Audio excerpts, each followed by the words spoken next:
D-Day today. Pete Hegseth joins us, talks about D-Day, the state of our military, all kinds of lawfare stuff with Margot Cleveland, my friend, comedian Dave Smith. I mean, we are stacked tonight on I'm Right.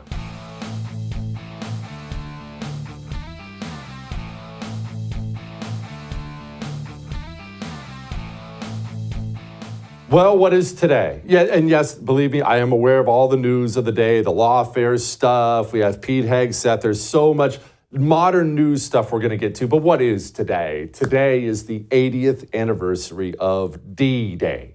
Now, I'm going to do something just really, really briefly here. First, remember, this was Operation Overlord. What was Operation Overlord? We didn't know how to get into Europe. Hitler had taken it all and had fortified it all, and we were trying to figure out, how do we get in? You know, we look at a map and we think, well, just go in here. No, he had fortified the whole thing. On the Atlantic coast, 3,000 miles of fortifications. That's what Hitler had done. Barbed wire, pillboxes, you name it, the works. He loaded it all up. They came up with Operation Overlord, and we went. Now, I want you to imagine something, and then we're going to move on. We'll talk about some other things, what Biden said and all that other stuff today, but I want you to picture this. You get up at 3 a.m. It's cold outside. You're so nervous, you have a hard time eating breakfast. Maybe you got some down, maybe you don't. You throw on all your gear, and you head down to the water. It's still dark, and it's cold. It's cold, rainy. And you step into a boat. You're very careful not to touch the water in the English Channel because it's cold too. You're already cold. You're already nervous. You already got the shakes. And you step into this boat.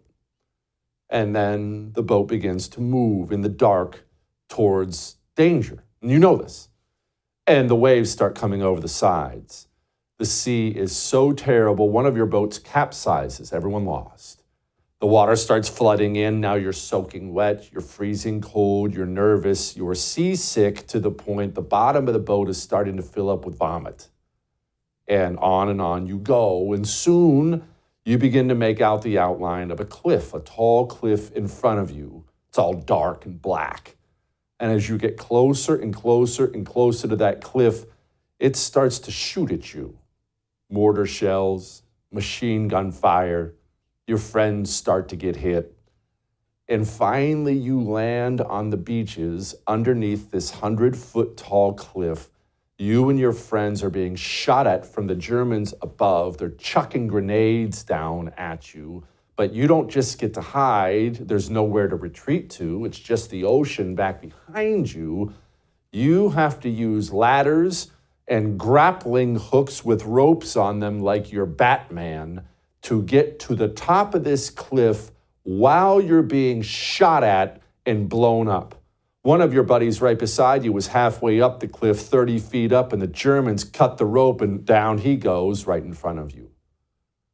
That was the story. That's a brief part of the story of the 2nd Ranger Battalion and what they did on D-Day. It's a lesser known part of D-Day. Yes, they scaled a 100-foot tall cliff and fought the Germans on top of it. Can you even imagine the kind of bravery it takes? 225 men set out to do that day. By dawn the next day, 70 of them could stand and wield a rifle. Unimaginable bravery. And we honor all of them today. The bravery that takes, all of you, it's amazing to me. I could never do it. Whatever that is, I don't have it. I don't know what that is. Now, that's D-Day. That's a little brief story on D-Day. You probably listening to that story, probably, I would guess, stirred a little something in you. Patriotism, some sort of pride, maybe even sadness for those who lost their lives. But something in you stirred when I was just talking to you for a couple minutes, didn't it? It's natural. Look, when I was sitting down doing some things before the show, I'm talking, full disclosure, I'm not the touchy-feely type. I choked up a little bit. A couple little parts that I left out, they got me bad. But I want you to listen to something. And set aside your anger as best you can. But Joe Biden, of course, had to pretend to care about D-Day today. went and gave a little speech. And of course, he made it political. We're living in a time when democracy is more at risk across the world than any point since the end of World War II, since these beaches were stormed. Hillary Clinton went on social media today and said something similar. 80 years ago today, thousands of brave Americans fought to protect democracy on the shores of Normandy. This November, all we have to do is vote. Taking a day like this, a day about America, a day to honor the troops, to honor their sacrifice, to honor their service, and making it about an election, about politics. How could they do that? How could they be so tone deaf? You've seen a lot of that today if you've seen these comments. Well, I just need to explain something to you. These people don't share your value system at all. It is so critical that you understand that you're dealing with a totally different animal. I could sit Joe Biden and Hillary Clinton down. I could sit your liberal Aunt Peggy down in front of me, and I could spend an hour going over the stories of just that 2nd Ranger Battalion on D-Day and the ropes and the ladders and the blood and the bombs and the bullets and the sacrifice. And nothing inside of them would stir. None of the things that just stirred inside of you would stir at all. It wouldn't even make a dent. It would be like I was talking to a monkey. Nothing would stir inside of them. You have to understand that our country is led, you, me, we share a country with people who feel nothing for it. For the elite communists who run this country, the Joe Bidens, the Hillary Clintons, America's nothing but a bank vault to be looted. They'll do whatever they can and then leave the carcass when they move on to something else. For the street communists, the dirtballs in the streets with the this and the that, the climate change and the Black Lives Matter, whatever else it may be, America's just a gigantic evil empire to be burned. It is critically important that you and I understand and accept we share a country with people who feel nothing for it. We're led by people who feel nothing for our nation. And look, it's part of why these people are apparently so willing to get us into World War III. Do you see what Joe Biden said today? Are American weapons being used right now inside Russia? They're authorized to be used in proximity to the border. We're not authorizing strikes 200 miles into Russia. We're not authorizing strikes on Moscow, on the Kremlin. We are authorizing U.S. weapons to be used inside of Russia's borders. Do you understand what an escalation that is? Do you understand that that is forcing Vladimir Putin to respond in kind? Hate Vladimir Putin all you want. I certainly do. He is able to remain leader of Russia because he sells himself as the strong man protector of Russia. That's how he sells himself. He cannot allow American weapons to kill Russians inside of his border without a response. He can't. So on this 80th anniversary of D-Day, when we think about all the blood and bombs and bullets and death and sacrifice, look at the people we have now and how willing they are to send our sons and daughters back again. It just blows me away. Well, it is awful to be led by people like this, people who don't care about our troops. I mean, Joe Biden, Democrat, Republican, doesn't matter. He's president. He is the commander-in-chief. And the guys I know who are still in do not feel valued, to put it mildly. Joining me now, Pete Hegseth, author of the book, The War on Warriors. You really should pick this book up and find out exactly how our guys are being treated. Pete, honestly, it's not exactly something new that guys who are in don't exactly get treated great. You don't join to get treated great. You're not signing up to stay at the Hilton. That's not how it works. But it would be nice if you didn't have this never-ending feeling of betrayal from the people who lead you, not just the politicians, but the dirtball flag officers we have now in this military. 100%. That's why the subtitle is Behind the Betrayal of the Men Who Keep Us Free. It is generals with stars on their shoulder who are cowards, who ultimately wouldn't stand up to the ideologies being rammed down the throats of our leadership. They never stood up and said, nope, hey, women in combat's not going to work very well. They're not going to stand up and say, we're not going to do this trans stuff. They didn't stand up and say, hey, we don't need your CRT and DEI. It causes division inside our ranks. It only creates skepticism and animosity. And no one ever threw their stars on the table, said we're not doing it. So as a result, this book is not how the military went woke. It's how the military allowed itself to go woke. You're right, because there were cowards in camouflage who wouldn't make tough calls or retire or call it out or resign and say, I'm not doing this. Because politicians are going to do what politicians do. We know what left-wingers do. They do crazy stuff. Just keep it out of our military where it's life or death. Because you're right. We all signed up. We get the uniform and the bad haircut. We know we're not in for paradise. We're in because we love the country. And a lot of vets, this. You talk to these guys. I talk to them, are questioning whether they would recommend it for their sons and their daughters in the future. And that's pretty understandable considering what folks have done to the military. Pete, I'll tell you right now, I've got two boys, 13 and 15, and they're not joining. I realize they can do whatever they want when they're 18, but my kids are out. And I don't know a single GWAT veteran friend of mine who feels differently. And these are guys who come from military families. We're talking WW2, Korea, Vietnam, my grandpa, my dad, my uncle. I fought in Iraq, I fought in Afghanistan, and now they're telling their kids, nope, you're done with all this. These are the families who win our wars, Pete, and they're done. And the guys who are in are getting out. The retention crisis is as bad as the recruiting crisis. So what do we do? Where do we go? Who stands up? Who does it? And because you're right, this has always been a family business. Here's the crazy part. Mm-hmm. If you don't like your tax rates, you can move to another state. If you don't like your school, you can move to another school. If you don't like the 101st Airborne, where else do you go? I mean, if you don't like the Marine Corps, there's nowhere else to go. So we're a republic which has turned on itself. We know that. We're in a cold civil war. We teach our kids to hate the country that they live in. We trans our kids. I mean, it's a disaster.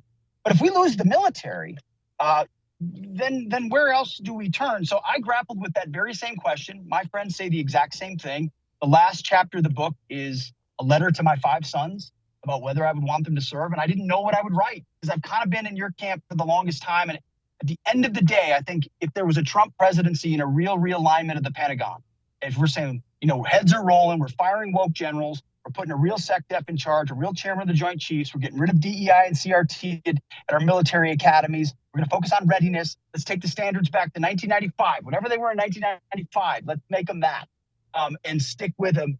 I could see myself recommending my boys serving. But under this, I mean, Jesse, you probably don't know this story. I told it in the book for the first time.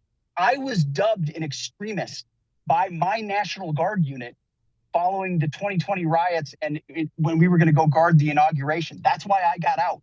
So it's personal for me. It's personal for you. Everybody's seen something, whether it's vaccine mandates, whether it's a first getting promoted in whatever slot, whether it's training being diverted to some nonsense instead of, gunnery tables, like all that. Everybody's seen an aspect of it. We got to fix it, or where do we turn? Yeah. No, look, if they could make those kind of changes, I'll drop my boys off at the recruiting office. But it's the way it is now. Pete, I want to ask you this because you were an officer, Afghanistan, Iraq, a ground pounder, not one of these pogue types. But anyway, you were an officer.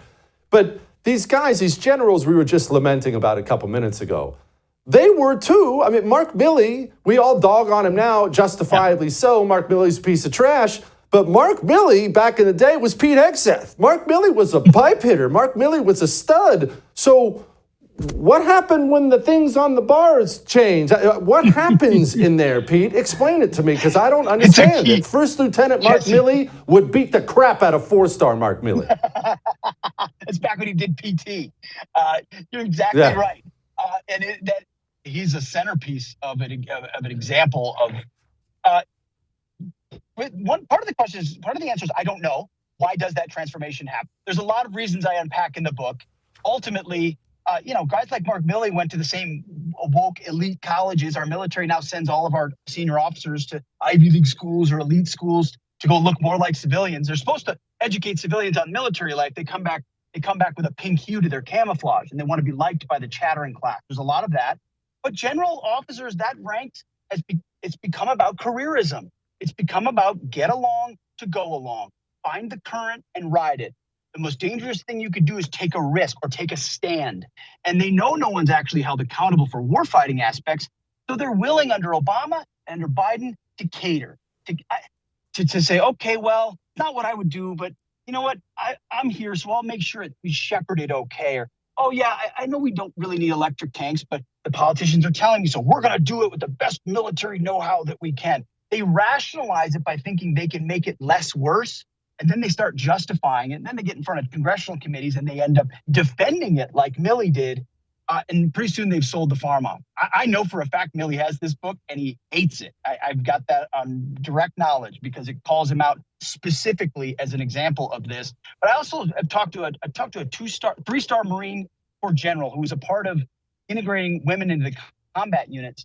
And he proudly talked about it. And when I was like, well, you know they're less combat effective. Oh, that's not true. It's like, do you think men and women are not physically different? Are we going down that train at this point?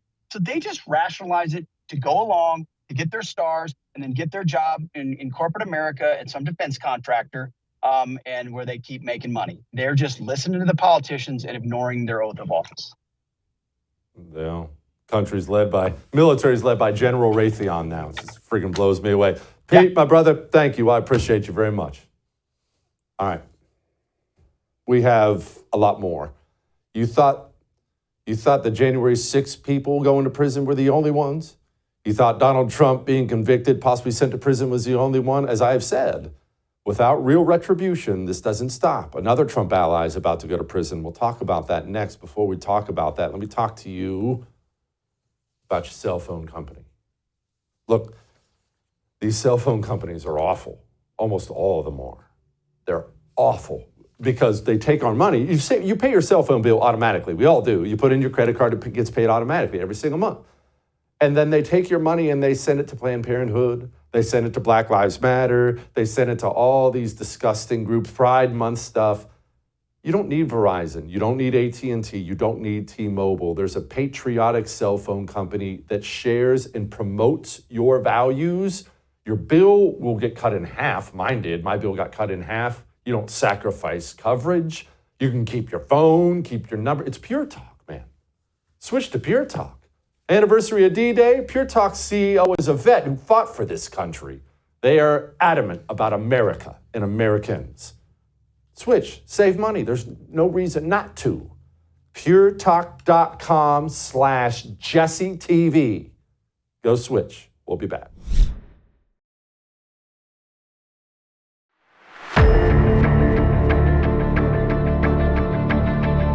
Hunter Biden struggled with addiction. We are a country that has been riddled with addiction, and a percentage of this population has struggled with fentanyl and all sorts of opioids. And, addiction is a real American problem. So the fact that they keep hammering him on being an addict, on having a gun, and also on having a gun, which Republicans really like guns. So I think this is going to keep going. But I do think Biden has a really good opportunity here to say the law is the law for everyone, be it my son or Donald Trump.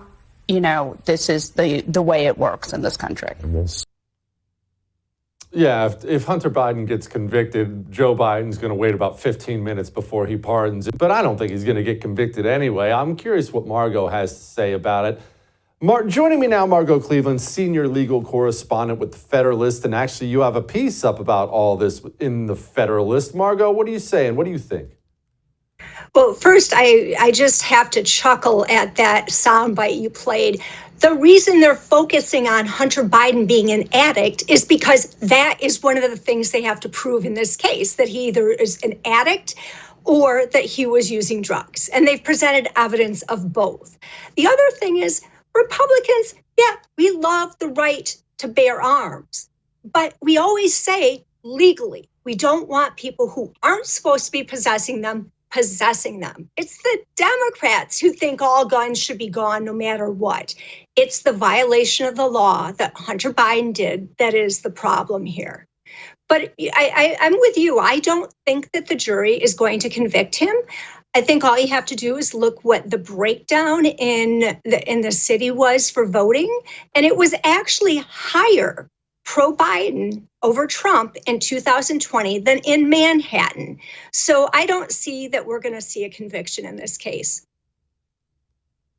Oh, okay. Now, you need to explain that to me, Margot. How could there not be a conviction when it's my understanding, and obviously, as you know, I'm not the lawyer, you are, this is as black and white as it gets. He lied on this form, one I've filled out many times to purchase the firearm. He lied about it. It's black and white evidence because this freaking moron wrote a book about being an addict while he lied about the form. It's dead to rights. I mean, Johnny Cochran couldn't get him out of this. How could he get out of this, Margot? Well, there are two things here you have to keep in mind. One is the idea of jury nullification. The jury says, yes, we can and we will follow the law. It doesn't mean that when they get back in the jury box, that one person won't convince the others that, look, yes, he was an addict. Yes, he lied, but he's turned his life around. And really, this is something that 5 years ago they didn't pursue.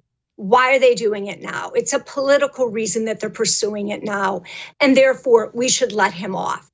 So that's the idea of jury nullification. And then the second part of that is they have to prove intent.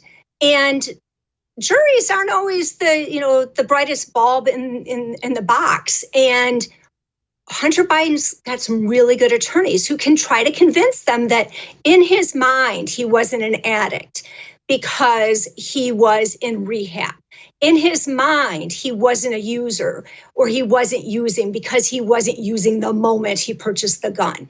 Now, the evidence is overwhelming that both of those should be rejected. But again, the jury might decide otherwise for it. But another thing I think is important to keep in mind is even if Hunter Biden is convicted of this, it isn't somehow showing that we have one standard of justice under the law. Hunter Biden, those on the Biden side of the equation, the folks in the DOJ, they did everything they could to prevent this case from coming to trial. And if you contrast that with what happened with Donald Trump, it was all of the outsiders doing everything they could to get a case against Donald Trump. So even if Hunter is eventually convicted on this or on the tax case, it doesn't show that there's this one standard of justice. What it shows is that the two standards of justice failed to actually get the results that they wanted. They wanted Hunter to walk on this. It just didn't fly because of the whistleblowers. Margot, sentencing. What do you expect for Hunter? And I might as well just go ahead and ask the follow-up now. What do you expect for Donald Trump? Right. So I would not be surprised if Hunter has a sentence that does not require any jail time. There is a lot of discretion under the federal statutes and the guidelines. I'd have to double check to make sure there's no mandatory minimum of imprisonment by statute. If there isn't, then I would say there's not going to be any jail time because he did, as far as we can tell, has his addiction under control, which is a great thing. As the soundbite said, there are a lot of addicts in this country. It's a horrible thing. And if he actually has it under control, that's great. And on this charge, maybe no jail time. For Donald Trump, it is impossible to tell because this judge is so wacky that I could see him ordering Donald Trump, to go directly to jail, trying to keep him out of the Republican convention. It shouldn't be a matter of jail time because of the type of offense it was, which was a made-up offense that were really misdemeanors that the statute of limitations ran out. But it is impossible to predict what this judge will do. Margot, who's going to step in, if anybody, and save Trump from this, overturn this conviction? I know Trump has been harping at the Supreme Court to step in. Are they going to? Is that a good idea? Surely someone's going to step in and toss all this out, right? And if they are, when are they going to do it? Well, no one is going to step in. It's going to be a matter of Donald Trump's legal team filing a challenge. And whether he does this first in the state court, which is the typical process, or somehow tries to bring this in the federal court first, I highly doubt that will happen, because under the federal system, you're supposed to exhaust all of your state court remedies before you jump over to federal court. I could see his attorneys trying to go straight to the highest court in New York and trying to get them to do an expedited appeal to throw the conviction out. And then if that does not happen, that he then goes and tries to get the Supreme Court to take it from there based on due process claims. Because this is a state court conviction. The only way the Supreme Court can intervene is if Trump's lawyers have a basis to bring it to the court. And they do. A violation of Donald Trump's due process rights would be a way to get it to the Supreme Court. But there's going to have to be at least one step in the state court system before it gets to the U.S. Supreme Court. Okay, so the Supreme Court's not going to swoop in here and save the day in the next 10 minutes. Before I let you go, Margot, the U.S. Supreme Court, it's very obvious to me from the outside looking in that the commies in this country are running an op against the Supreme Court. They threaten them all the time. They threaten them with legislation. One of these dirty street monsters tried to kill Kavanaugh. They're protesting in front of their houses. It's very obvious they're going after the Supreme Court. Are they going to end up being successful in that? They aren't. And this is really, to me, it looks like a ploy to get votes. They're trying to make the Supreme Court an issue, and they don't have anything else they can go on with Joe Biden. He's been a failure on everything: inflation, the economy, foreign affairs, the border. So what are they going to do? That the Supreme Court is controlled by the president. And look what Trump has done by appointing these right-wing wackos who have no ethics. So it's not going to work, but it's not going to work from the judicial standpoint. It might have, some vote getting by the political basis of it. Yeah. Margot, thank you so much. I appreciate it. All right. Dr. Birx, you remember her, don't you? She's still out there running her mouth on TV about new things that you need to do, I need to do, new ways we can destroy the economy, of course, in the name of medicine and science. We'll talk to comedian, my friend Dave Smith, next about that. Before we talk to Dave, let's talk about the headache of a timeshare you don't want anymore. Do you have one of those? It's very common. If you're in this situation, don't think that you're alone, okay? And don't feel like some kind of an idiot. Oh, I can't believe I didn't read the fine print. You get in these timeshares, and then when it comes time to get out, the timeshare company tries to drop that bomb on you. Oh, yeah, sorry, you signed the contract. You're not allowed out. So what do? You call, you email, please. And they say, no, pay your annual fees. Call Lone Star Transfer instead. Stop calling the timeshare company. You already know their answer. Call Lone Star Transfer. This is a family business. They've been doing this for a long time. Over 20,000 timeshare owners are free, legally and permanently free of their timeshare because they called Lone Star Transfer. They are successful 99% of the time. Just call them and they'll get you out, all right?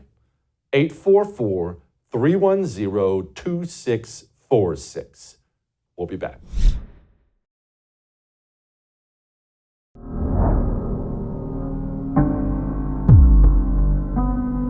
I'm making the personal sacrifices not to infect my parents and my pregnant daughter. I worry about that because then it gives people the option to say, well, if bars and restaurants are open, then I can have 20 people over for Thanksgiving. And so I don't like it to be any number.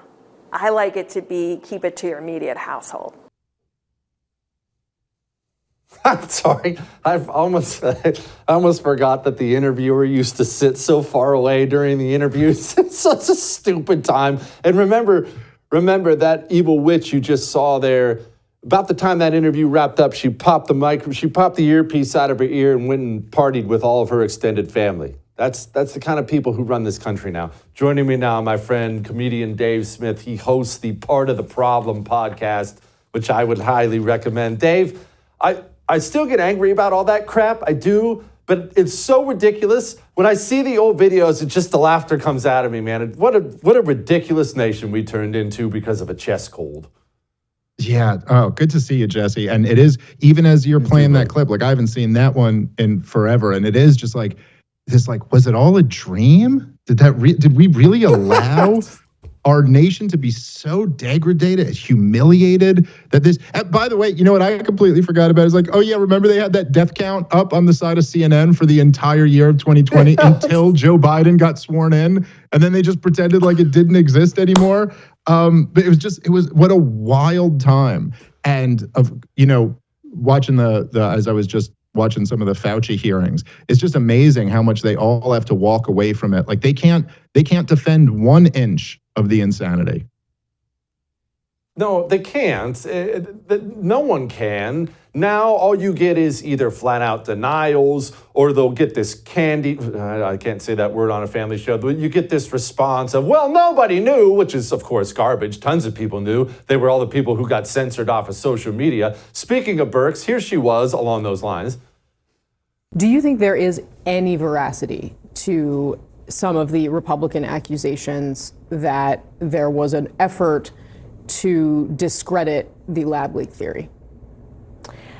I think early on, people did take very definitive sides. And it did divide along party lines. And we're still suffering from that 4 years later in a whole set of issues related to pandemic and pandemic preparedness. Sure, but on the lab leak specifically, you think that happened? I do think it happened. It was a lab leak. We know they covered it up. They lie about everything. Yeah, and as is often the case, they kind of project this thing onto the Republicans that I wish was true. Like they're like, well, it was a partisan issue, and the Republicans were all talking about it. No, I'm sorry. The overwhelming majority of Republicans tucked their tail between their legs, said, yeah, lab leak is a conspiracy, and then proceeded to push lockdown policies just like the Democrats did. There's a couple of exceptions. Obviously DeSantis walked back lockdowns in Florida. Noem was solid on it the whole way through, but that's it. Every other Republican was just as bad as the Democrats on this. But look, there's such an asymmetry here where she goes, well, there was this tendency to plant your foot in the ground and stick with your side of the issue. It's like, yeah, but the asymmetry there is that everyone from all of the halls of power, including both political parties, the entire corporate media, and the tech overlords, all decided that you would have your life ruined if you talked about this coming from the lab, which was obvious by April of 2020. I mean, I remember the first time I heard, it was in April of 2020, was the first time that I heard that there were 3 or 4 scientists from the Wuhan lab who had been hospitalized in late November to early December with COVID-like symptoms. And that was about it for me. I was like, okay, well then obviously this is what happened. They already knew that the bats that they thought had it weren't within a couple 100 miles of the wet markets. None of it made any sense. It was obvious what this was from the beginning. And their side covered it up because they funded gain of function research at this lab. So it's quite a cope to spin that as, well, both sides just dug in. Like, okay. Yeah, I forgot. We all got it from a bowl of bat soup. They actually sold that to us. Like, I can't with these people. And to reinforce Dave's point, almost every single Republican, there are a couple he didn't name there, Rand Paul, Thomas Massey types, but almost every one of them stood there with the stupid mask on, bragging about how vaccinated they were. It was pathetic. You know what? Along those lines, Dave, is that why we're never going to get a reckoning? I'm not naive. I want one. I want all these people arrested and thrown in federal prison. But I know this is never going to happen. And I have this theory that it's never going to happen because we would have to throw so many from our side right in there beside them. Yeah, well, listen, first of all, you're absolutely right to point out Massey and Rand Paul, who were both heroic during the whole thing. There are a handful of Republicans who are truly outsiders, and I don't just mean on the COVID issue, but on other issues in general. You have people like Matt Gaetz and Marjorie Taylor Greene and people like that who they're not simply with the party. But I think the reality that we live under is that, look, Donald Trump, say in 2016 when he ran and won the White House, he was as much a repudiation of the Republicans as he was of the Democrats. I mean, he told Jeb Bush to his face that his brother lied us into war. And Donald Trump was essentially a third party candidate winning from within one of the major parties.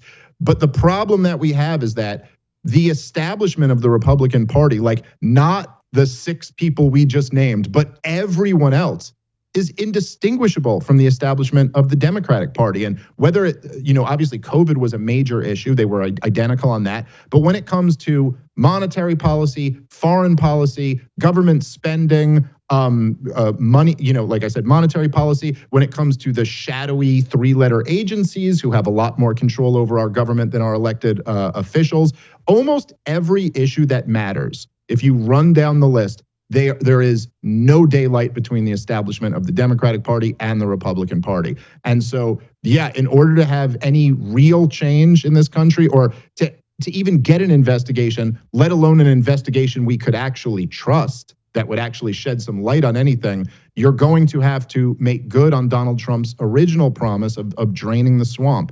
And that's no small undertaking. And if Donald Trump's going to get that right this time, he's going to have to be much, much better at appointing people around him, appointing real outsiders and not swamp creatures. And he's going to have to be willing to kind of Malay style take an axe to the federal government. That means abolishing agencies, drastic cuts in government spending. I'm not sure I've seen any indication that he's really learned this lesson yet, and he's up to it for round 2. But we'll see. Oh, gosh. What if someone were to cut government agencies to 0? Gosh, that would be glorious. You know what? I can't possibly let you go without playing this little back and forth you had with Chris Cuomo. Here it was. And by the way, I don't like what people did to Joe Rogan about ivermectin. I don't like You did it. No. Okay, Yes, good. you did. Find the clips.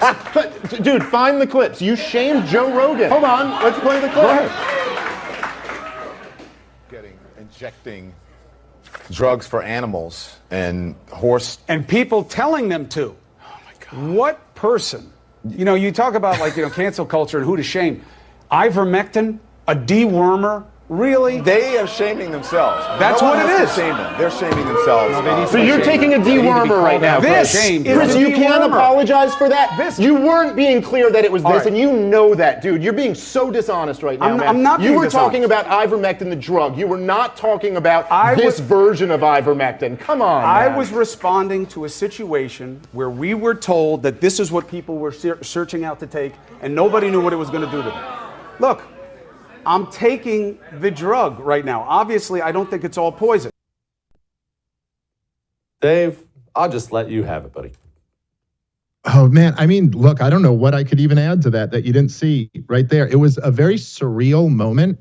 It's surreal for me because I'm me, and here I get this one-on-one debate with the guy who had the biggest show on CNN at the time when all of this was happening. And I was kind of curious going into it. I was like, what is he possibly going to say? What could his defense for all of this possibly be? And then it's just that. It's just lying through his teeth. Oh, I never did that. And then when the video comes up of him blatantly doing that, he actually tried to say that he wasn't demonizing ivermectin in general. He was just demonizing people taking the veterinarian version of ivermectin, like as if you got it prescribed for a horse and then you took it, which obviously was never what him or anyone at CNN was talking about. They were talking about Joe Rogan, who clearly got it from a doctor and prescribed him the people version of ivermectin. Like, it was just, look, it was very similar to me to Fauci in his testimony yesterday when he was saying that,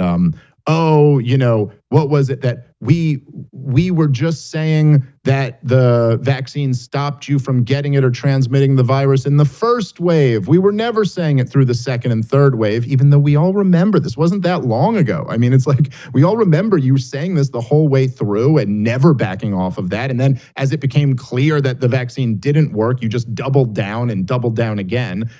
It's just, they're obviously liars, but I did think one of the beautiful things about that debate, and I'm very grateful to Patrick Bet-David for setting it up, was that I thought that was clear. They did a poll afterward, and they got around 30,000 people voted in it, and I took 96% 4% thought he won the debate.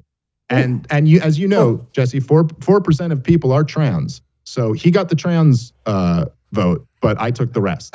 And that's I thought that was like, okay, well, that's pretty one-sided. Everyone could see what's up here. Like these guys who had so much so much like belief and passion as they were shaming the rest of Americans, but when they're actually pushed, they collapse like the house of cards that they are. It was wonderful to see. And plus, if all his people were trans, they are technically undecided voters. Anyway, Dave, thank you, brother. I will see you very, very shortly.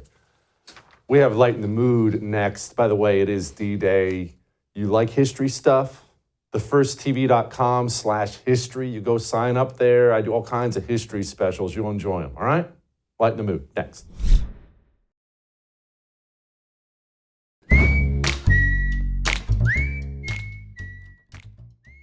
All right, it is time to lighten the mood. And I get people asking me a lot these days, Jesse, what do we show our kids on TV? I mean, how do we, you can't watch modern day television with all the filth on there. What do you show them?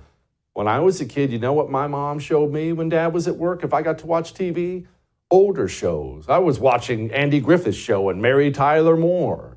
What can you show your kids? Go find some Mr. Rogers. Boys are boys from the beginning. If you were born a boy, you stay a boy. Girls are girls right from the start. If you were born a girl, you stay a girl and grow up to be a lady. Everybody's fancy, everybody's fine. Your body's fancy, and so is mine. Only girls can be the mommies. Only boys can be the daddies, yes sir. Everybody's fancy, everybody's fine. Your body's fancy, and so is mine. So wholesome. You miss it, don't you? I miss it too. Anyway, I'll see you tomorrow.